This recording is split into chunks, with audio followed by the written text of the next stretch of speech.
students, I hope you all are keeping safe and sound at home. Okay, so let's start today's topic. We are going to do an extremely and the most important topic in chemistry, that's periodic classification of elements. First, let's talk about why do we need to classify elements. ठीक है, शुरू में जब discoveries शुरू हुई elements की, there were very few elements known, तो आप सारे एलिमेंट्स की प्रॉपर्टीज जो है इंडिविजुअली याद कर सकते थे. ठीक है, but now there are 118 elements. ठीक है, and it's practically impossible for a person कि वो हर एक एलिमेंट की प्रॉपर्टी जो है वो याद रखे. ठीक है, सो जैसे जैसे एलिमेंट्स की डिस्कवरीज बढ़ती गई, अ नीड वाज फेल्ट कि हम इन एलिमेंट्स को क्लासिफाई करें. ठीक है, क्लासिफाई करना, किसी भी चीज़ को क्लासिफाई करने का मतलब है उसको डिफरेंट कैटेगरीज, सब कैटेगरीज में बांटना. तो अगर मेरे को एक पर्टिकुलर कैटेगरी की प्रॉपर्टी पता है तो मतलब सारे एलिमेंट्स जो उस कैटेगरी में आ रहे हैं उनकी ऑलमोस्ट सिमिलर प्रॉपर्टीज होंगी. ठीक है, तो मुझे हर एक एलिमेंट इंडिविजुअली पढ़ना नहीं पड़ेगा. ठीक है, it's very important and very interesting to know कि क्लासिफिकेशन जो है या पीरियोडिक टेबल, जो मॉडर्न पीरियोडिक टेबल है वो कैसे इवॉल्व हुआ है. ठीक है, because each and every discovery teaches you something, right? So let's start with the first one. The first one was Daubernier's triads.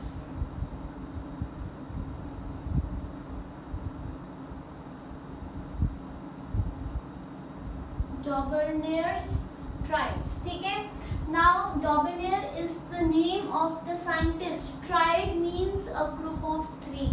ठीक है, डॉबरनियर ने क्या किया, उसने एलिमेंट्स को ट्रिपलेट्स में, ट्रायड्स में, 3 के ग्रुप्स में बांटा. ठीक है, इन सच अ वे कि जो पहले और तीसरे एलिमेंट के एटॉमिक मास की एवरेज थी वही बीच वाले एलिमेंट का एटॉमिक मास था. I am repeating, I will repeat with an example. जैसे उसने एक ट्रायड बनाया, लिथियम, सोडियम एंड पोटेशियम. ठीक है, he said कि if you arrange the elements in triads, then जो पहला वाला है, ठीक है, that is lithium atomic mass is 7, potassium atomic mass is 39. तो like I said, जो पहले और तीसरे एलिमेंट के एटॉमिक मास की एवरेज थी कितनी आ रही है, 23, और वही बीच वाले एलिमेंट का एटॉमिक मास था. And all the properties, most of the properties of the elements in the triads were similar. ठीक है, तो उसने इस तरह से क्लासिफिकेशन की. But unfortunately he could find only 3 triads in the periodic table. One was lithium, sodium, potassium. One was calcium, strontium, barium, and third was chlorine, bromine and iodine. ठीक है, राइट. एंड बाकी elements वो ये triad का rule follow नहीं कर रहे थे. ठीक है, सो इसके बाद the next that came was Newlands octaves. ठीक है, अब what are octaves? Octaves are musical notes. आपने सुना होगा सा रे गा मा पा धा नी सा, है ना. तो सा और सा, फर्स्ट एंड एथ, वो सेम नोट है, दैट इज सा. उसी तरह इंग्लिश में भी सेम है, डो रे मी फा सो ला टी डो, राइट. तो ही सेज, न्यूलैंड सेज कि अगर मैं एलिमेंट्स को increasing order of atomic mass में अरेंज करूं तो पहला एलिमेंट और 8th एलिमेंट उसकी प्रॉपर्टीज सेम होंगी. सिमिलरली सेकंड एलिमेंट और 9th एलिमेंट की सेम होंगी. Similarly third element and 10th की सेम होंगी. ठीक है, सो न्यूलैंड ऑक्टेव्स ने क्या किया है, न्यूलैंड ने एलिमेंट्स को अरेंज किया है. He has arranged the elements in increasing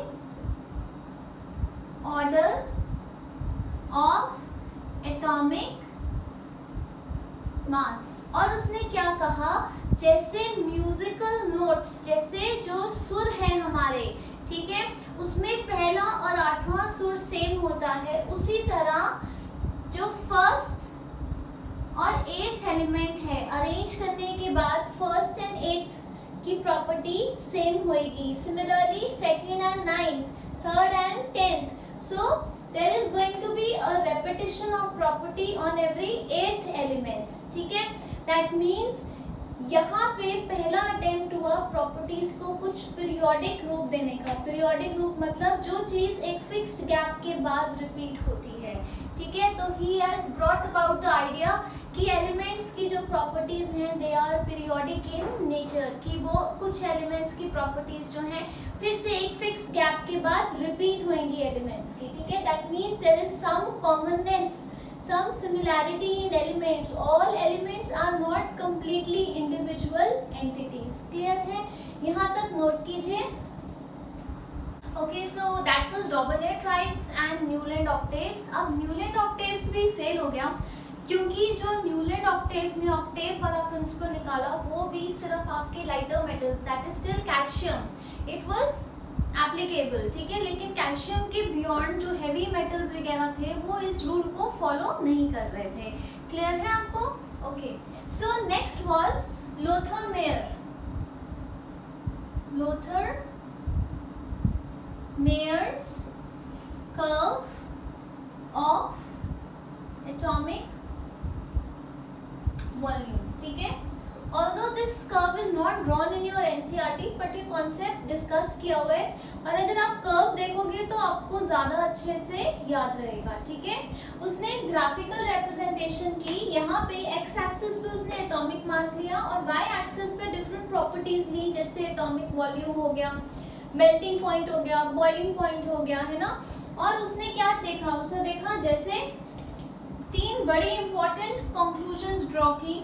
that is जो सबसे ज़्यादा रिएक्टिव मेटल्स हैं, lithium, sodium, potassium, rubidium, caesium. So most reactive elements कौन से हैं आपके ग्रुप 1, जो सबसे रिएक्टिव मेटल्स हैं.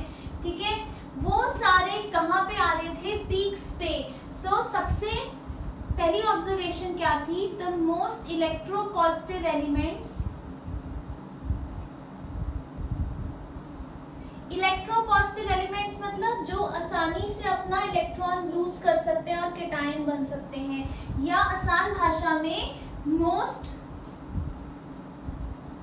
Reactive metals were at the peak, है ना.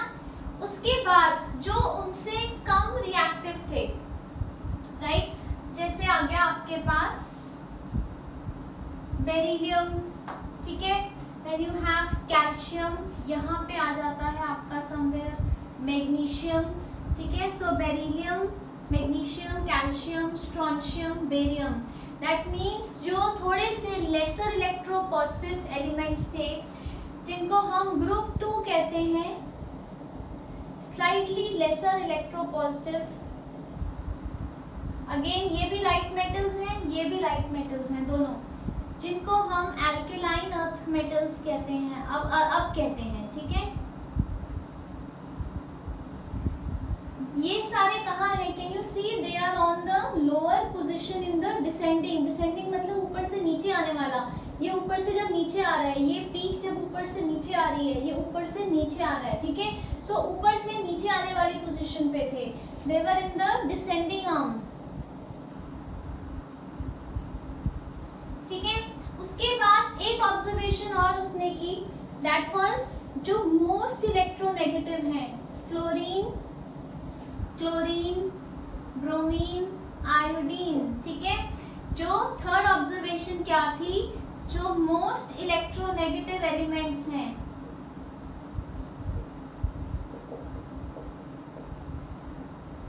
ठीक है, दे were in the ascending arm, जो आर्म नीचे से ऊपर जा रहा है. ठीक है, ये जब ऊपर चढ़ रहा है, राइट, अगेन ये जब ऊपर जा रहा है पीक की तरफ, they were in the ascending arm. That means तो क्या डिड्यूस कर सकते हो? लोथर मेयर ने भी एलिमेंट्स को basically increasing order of atomic mass में अरेंज किया, और जब उनके ग्राफ बने तो जो सिमिलर एलिमेंट्स हैं they were at similar positions in the curve, ठीक है। दैट मीन्स अगेन कि एक गैप के बाद सिमिलर प्रॉपर्टी रिपीट हो रही है। So Lothar Meyer's concept also prove periodic nature of properties of elements, ठीक है। पहला कौन सा था आपका, न्यूलैंड ऑप्टिक्स, और दूसरा Lothar Meyer. Again most of the elements जो उस समय नोन थे वो तो ये फॉलो कर रहे थे। उसके बाद काफ़ी सारे एलिमेंट्स जब डिस्कवर हुए तो काफ़ी सारे एलिमेंट्स इस लॉ को फॉलो नहीं भी कर रहे थे। जो आपके हेवियर मेटल्स हैं, जो आपके ग्रुप 3 से ग्रुप 12 तक आते हैं, वो इसको फॉलो नहीं कर रहे थे, ठीक है। सो ये कॉन्सेप्ट भी अबैंडन कर दिया गया, ठीक है। अब हम आते हैं अपने नेक्स्ट कॉन्सेप्ट पे, that is Mendeleev's periodic table. इसको आप एक बार नोट कर लीजिए। Okay, now a very important periodic table next that comes after Newlands and Lothar-Meyer is Mendeleev's periodic table, ठीक है। आप नाम से देख सकते हैं इसके नाम में periodic table mentioned है, ठीक है। So Mendeleev was initially he was a Russian scientist, Dmitry Mendeleev, ठीक है। बहुत पॉपुलर, एक बहुत रिनाउंड साइंटिस्ट थे रशिया में। इन्होंने काफ़ी सारा काम किया, उनकी जो रशिया की नेचुरल रिसोर्सेज वगैरह टैप की, एंड इन्होंने फर्स्ट एक्यूरेट बैरोमीटर बनाया रशिया के लिए, ठीक है। एंड इनको ऑनर करने के लिए 101 एटॉमिक नंबर वाला जो एलिमेंट है उनका नाम दिया गया मेंडेलीवियम, ठीक है। So there is also an element by the name mendelevium, जिससे मेंडेलीव का नाम इमॉर्टलाइज हो गया, अमर हो गया, ठीक है। Okay, now let's come back to the periodic table. Mendeleev's periodic table has 8 vertical columns, ठीक है, ऐसे करके वर्टिकल कॉलम्स कॉल्ड ग्रुप्स। बाद में एक जीरो ग्रुप ऐड किया गया, जिसमें रामसे एंड रेलिग ने जब नोबल गैसेस की डिस्कवरी की तो उसमें नोबल गैसेस को रखा गया, जिसको हम जीरो ग्रुप कहते हैं, ठीक है। सो इनिशियली मेंडेलीव ने कितने दिए थे, 8 ग्रुप्स एंड 7 पीरियड्स। फर्दर जो आपके फर्स्ट 7 ग्रुप्स थे, that is group number 1 to 7 had 2 subgroups each, ठीक है। जैसे अगर ये ग्रुप्स हैं, है ना, तो जो 1 से लेके 7 तक थे, 1 2 3 4, let's name it like this, 1 2 3 4 5 6 7, इसमें further you had A and B, so on, ठीक है। तो इन 7 के 7 में there were 2 सब ग्रुप्स, ठीक है। और 8th वाले में ABC सब ग्रुप नहीं थे, बट एलिमेंट्स कैसे फिल्ड थे, 3 अलग अलग पोजीशंस में, ठीक है। सो काइंड ऑफ 3 सब ग्रुप्स, एंड देन यहाँ बाद में जीरो ग्रुप ऐड किया गया, ठीक है। ऐसा इसलिए था क्योंकि अब वापस आते हैं, फिर हम देखेंगे। ओके, मेंडेलीव ने पीरियोडिक लॉ दिया। मेंडेलीव का पीरियोडिक लॉ क्या था, the properties of elements are a periodic function of their atomic weights या एटॉमिक मास, विच मीन्स कि अगर मैं एलिमेंट्स को increasing order of atomic mass में अरेंज करूं तो मैं उनको एक टैबुलर फॉर्मेट में डाल सकती हूं, जिसमें मेंडेलीव ने डाला था, ठीक है। और उसमें एक ग्रुप में जो एलिमेंट्स आ रहे हैं उनकी सिमिलर प्रॉपर्टीज होंगी, ठीक है। So this was the base behind Mendeleev's periodic table. Number 1, he gave a tabular format. Number 2, he defined a periodic law, ठीक है। He went on to arrange the elements in increasing order of atomic mass, ठीक है, in such a way that elements that were there in a group had similar properties. अब आप सोचेंगे कि फिर group में सब ग्रुप्स की क्या ज़रूरत है, because you know बाद में क्या पता लगा कि एटॉमिक मास जो है वो फंडामेंटल प्रॉपर्टी नहीं होती है ना। तो इसलिए क्योंकि उसका ये जो उसने बेस लिया था ये गलत था, तो जब वो अरेंज कर रहा था तो वो हर एक ग्रुप में उसके पास 2 बिल्कुल कॉन्ट्रास्टिंग नेचर वाले एलिमेंट्स आ रहे थे। For example group 1 had lithium, sodium and potassium, और साथ में सबसे non reactive copper, silver and gold. So most reactive and most non-reactive type of metals were placed in a group. ठीक है, right. तो हर एक ग्रुप में ये सीन हो रहा था कि दो कॉन्ट्रास्टिंग नेचर वाले एलिमेंट्स आ रहे थे जब आप उनको increasing order of atomic mass में अरेंज कर रहे थे, इसलिए सब ग्रुप्स बने। ठीक है, बट मेंडलीव की कंट्रीब्यूशन केमिस्ट्री के लिए बहुत इम्पोर्टेंट है। ठीक है, हमने अभी तक क्या पढ़ा कि 63 एलिमेंट्स हैं, टेबल में कितने ग्रुप्स और पीरियड्स हैं। ठीक है, उसका पीरियोडिक लॉ क्या है। ठीक है, पीरियोडिक लॉ का इसका मतलब क्या है? इसका मतलब है कि किसी भी एलिमेंट की प्रॉपर्टीज जो है उसका एटॉमिक मास गवर्न करता है, और ये प्रॉपर्टीज जो हैं ये एक फिक्स्ड पीरियड के बाद रिपीट होती हैं। ठीक है, अगर एलिमेंट्स को मैं increasing order of atomic mass में अरेंज करूं, this is the meaning of Mendeleev's periodic law.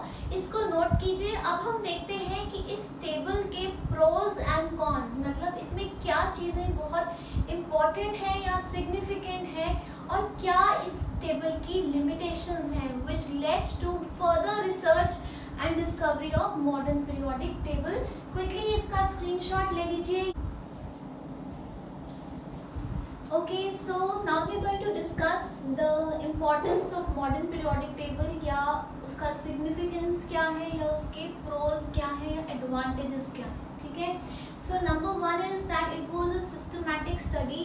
systematic मतलब बड़ी एक organized study थी। first time proper एक tabular format दिया गया, एक law define किया गया जिसके basis पे वो table बना है। ठीक है, so two things that you can mention here।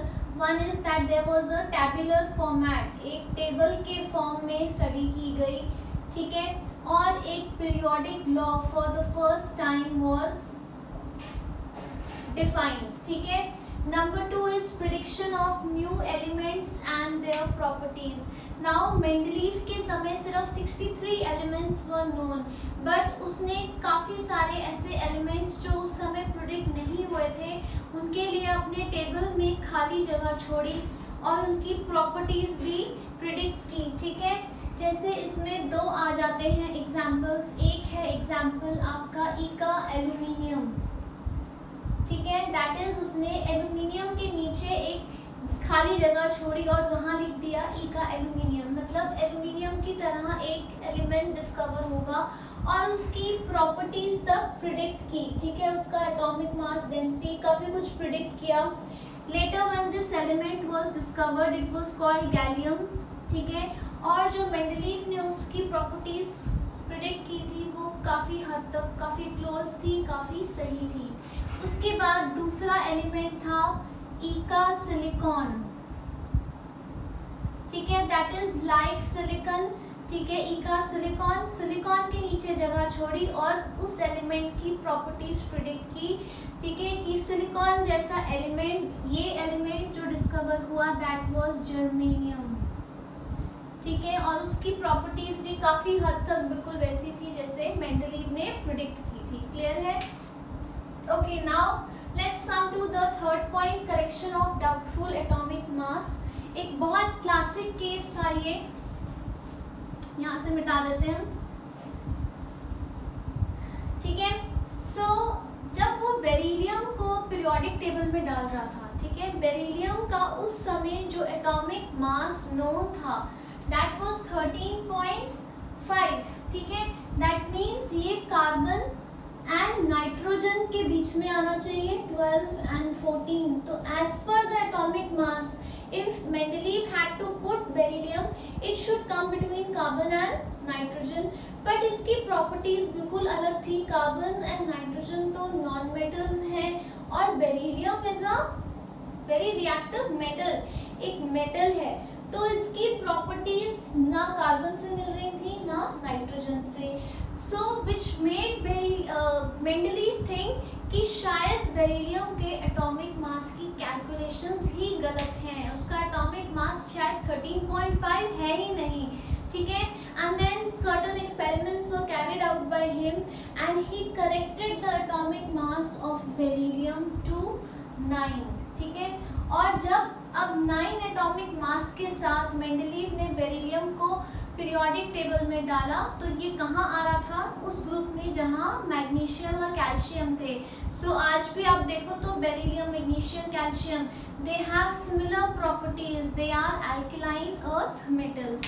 So he also corrected the atomic mass of few such elements. ठीक है, अब हम आ जाते हैं डिफेक्ट्स या लिमिटेशंस। ठीक है, किसी चीज़ की डिफेक्ट्स या लिमिटेशंस पता हो तो it leads to further research, it is a food for thought, जिससे जो साइंटिस्ट हैं वो आगे सोचते हैं इन लिमिटेशंस को दूर करने के लिए। ठीक है, so they are breeding grounds for research and improvement. ठीक है, सो पहला जो डिफेक्ट था that was position of hydrogen. Students, आज की डेट में भी मॉडर्न पीरियोडिक टेबल में position of hydrogen is anomalous, क्योंकि हाइड्रोजन जो है ही ऐसा element, you know the configuration, it is 1s1, एक इलेक्ट्रॉन है, वो इस इलेक्ट्रॉन को लूज भी कर सकता है, इस इलेक्ट्रॉन को गेन भी कर सकता है। ठीक है, so it can lose 1 electron and it can also gain 1 electron, it can act like an alkali metal, it can act like अ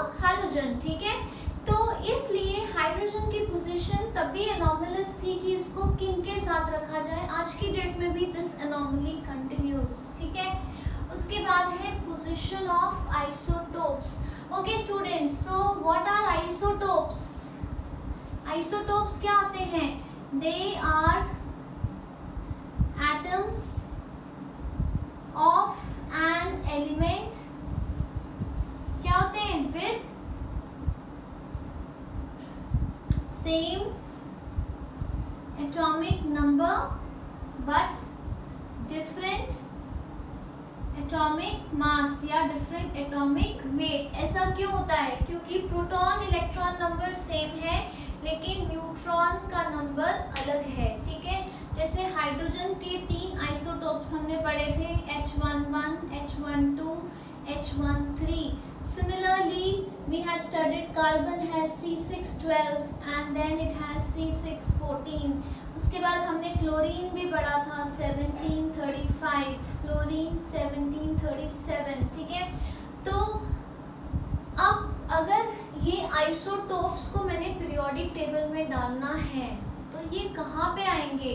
क्योंकि आइसोटोप में एटॉमिक मास अलग है।